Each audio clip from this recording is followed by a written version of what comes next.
Donald Trump and his regime are now spiraling, as we have learned that a French soldier has been killed in action as a result of Donald Trump's unlawful war in Iran.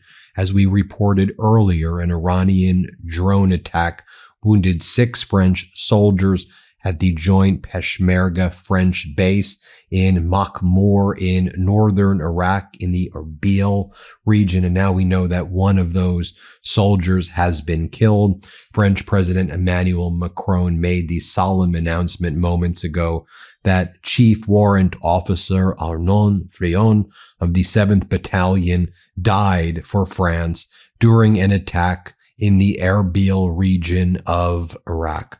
Now, this is happening as we're learning that there may be as many as 6 American crew who are missing from the KC-135 Stratotanker, those big refueling jets.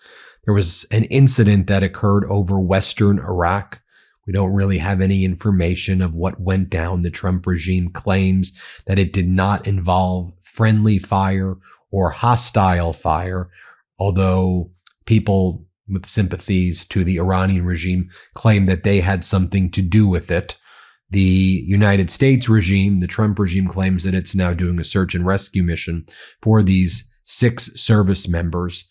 But if you know the Stratotanker, it doesn't have parachutes or ejection methods. And if those planes crash, it is a fueling plane. And so there's very difficult for there to be survivors. But we pray and we hope that there is, but there may be something serious there to focus on. And the Trump regime is not providing any clarity. Just so you see how this is all going down in France and how they're viewing the Trump regime. This is on French media earlier today. Let's play this clip. De Donald Trump qui est en train de danser sur YMCA pendant que le Golfe Persique est flambe. Avec le cours du pétrole d'ailleurs, pour filer la métaphore. Et les gens qui sont là juste derrière lui, c'est ça leur souci.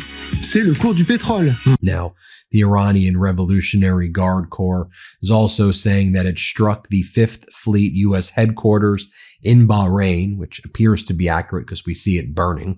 Iran's Revolutionary Guard said its Navy launched 2 waves of missile and drone strikes earlier today, targeting the headquarters of the U.S. 5th Fleet at the Minas Salman port in Manama, Bahrain, and the IRGC claims the attack hit anti-drone systems, drone storage depots, support equipment, fuel tanks, and areas where U.S. personnel were gathered using kamikaze drones along with cruise and ballistic missiles there.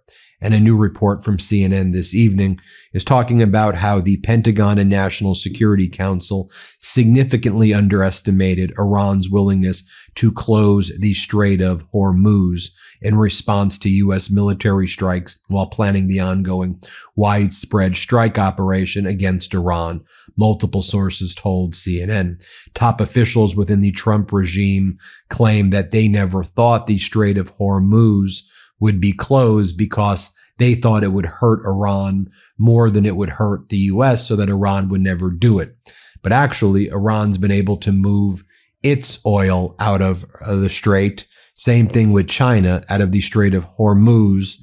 But all these other ships that have been trying to cross, when Donald Trump said, go, we got your back, cross, be brave, be patriotic, they've been shot. And there's like 12, 13, 14 boats that have already been hit. I mean, it's been a pretty significant number of ships. And just in the past few days, it's been like 5 or 6 ships that have been hit. And that's not even counting what went down off the coast of Iraq, where that U.S. Fuel tanker was hit during a ship-to-ship transfer. While that's going on, though, I mean, the United States and Israel are hitting Tehran pretty hard. Multiple reports right now of powerful explosions in Tehran and elsewhere across Iran, a wave of massive attacks by the U.S. and Israel. Here's how it's being reported in the area. Whatever the F it was that shook Tehran, Karaj, Islam Shah, Shahryar, and surroundings, people describe the blast as M7, M8-like earthquakes with powerful destruction in the radius. This Mehdi Hassan also points out in Beirut, there's nowhere safe from Israeli bombings there. That's in Lebanon. In an on-the-ground dispatch from Lebanon, displaced residents there describe the toll of Israel's relentless attacks as the Israeli military escalates its assault on the capital and advances in the south. I mean, Israel's been basically blowing up everything in Lebanon right now, and especially the suburban areas in the south, just demolishing all of those buildings right now. With all this taking place, we also learned via CBS there was another U.S. military medevac flight today. It flew from Saudi Arabia to the U.S. base in Germany with about 19 more injured service members. We know there was already 150 that was announced the other day. It's just interesting that this is getting reported by CBS and not by the Trump regime. But the Trump regime is putting out this propaganda. Sean Parnell, who's one of the Pentagon spokespeople, says, we are dominating on every front and executing on our core mission, annihilate the Iranian Navy, destroy Iran's missile capabilities, permanently deny the regime a nuclear weapon, Operation Epic Fury, winning. And then it's a photo of a plane executing our objectives with ruthless precision.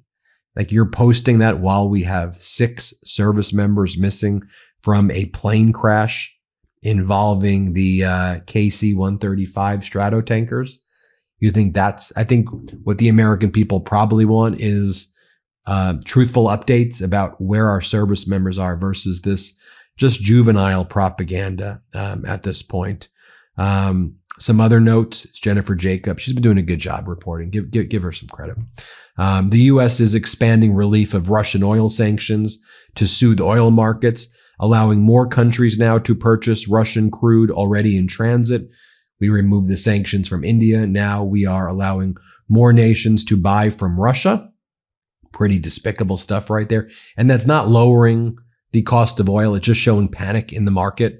And it's causing oil to rise, by the way. But Treasury Secretary Scott Bessent says this was all part of the plan.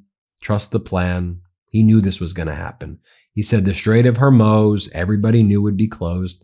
Listen to what he said. Here, play this clip. You starting to think, if this does keep persisting as it is, that the Navy has to go into the Strait of Hormuz to help ships get through, which would have a big effect on look, that was always in our planning, that there's the chance that U.S. Navy or perhaps an international coalition will be escorting oil tankers through.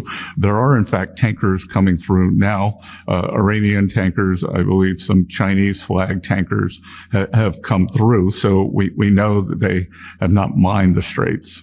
And was that what you were just discussing in the Situation Room? We were discussing a plethora of things. And is it your belief that the volume of ships going through the Strait of Hormuz will be improving immediately from now? It is my belief that as soon as it is militarily possible, the U.S. Navy, perhaps with an international coalition, will be escorting vessels through. The guy lies about everything.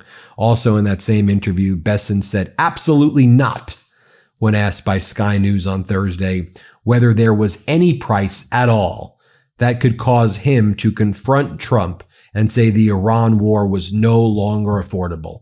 He said there is never any price, no matter what it is. He will never tell Donald Trump no. But here's what Donald Trump's doing. Offering national security briefings to small dollar donors, using a photo from his recent excursion to Dover, the dignified transfer. He's using the dignified transfer photo, wearing the white cap, which he sells, and he says, very few spots remaining. Claim your spot. These final spots are reserved for my strongest supporters. You are one of them. This is no ordinary membership. And he says he'll give you secret security briefings. And the photo used is the dignified transfer photo of him as our dead soldiers lost their lives in this war, returned. And he's wearing the hat, and now he's fundraising off of this, telling his donors, lying to them that they'll get secret security briefings. He's not even giving the American people briefings. But Melania Trump was there in the White House today, and she called herself a visionary. She's a visionary. As a visionary. Here's what she said. Play this clip. As a visionary, I know success is not born overnight, but rather takes shape after a long and sometimes challenging process. Often alone at the top, I follow my passion, listen to my instinct, and always maintain a laser focus. In solitude, my creative mind dances, filling my imagination with originality. Attention to detail, demanding schedules, and multitasking are everyday realities when building towards success. The principle resonates across all my roles as a mother, humanitarian, philanthropist, and entrepreneur. As well as with my new film, where I shaped its creative direction, served as a producer, managed post-production, and activated the marketing campaign. A new statement out from the Iranian Revolutionary Guard saying American soldiers must leave the region quickly or we will bury them wherever they are, in hotels and in shelters. Sources close to Gulf Arab government circles say frustration with Trump privately runs deep across the region. Many believe he dragged the Gulf into war, shaped heavily by Israel without sharing a plan and acting hastily, and without fully weighing the political and economic fallout for allies. Anna Jacobs-Khalaf from Reuters writes, and we know that these Arab nations are now considering doing a security arrangement with Iran. And while all of this is going on, Donald Trump making social media posts like this. Where is the Federal Reserve Chairman Jerome Too Late Powell today? He should be dropping interest rates immediately, not waiting for the next meeting. Donald Trump. So pathetic. Hit subscribe. Let's get to 7 million subscribers. Our thoughts and prayers and anything we could possibly do are with those missing service members and with the injured and wounded service members and with those of France as well, and everybody there. And with everybody there. And with all the families also who lost their little children by the U.S. bombing of the Iranian elementary school. Our hearts are with you also. That's a crime against humanity right there. Thanks for watching. Want to stay plugged in? Become a subscriber to our Substack at MeidasPlus.com. You'll get daily recaps from Ron Filipkowski, ad-free episodes of our podcast, and more exclusive content only available at MeidasPlus.com.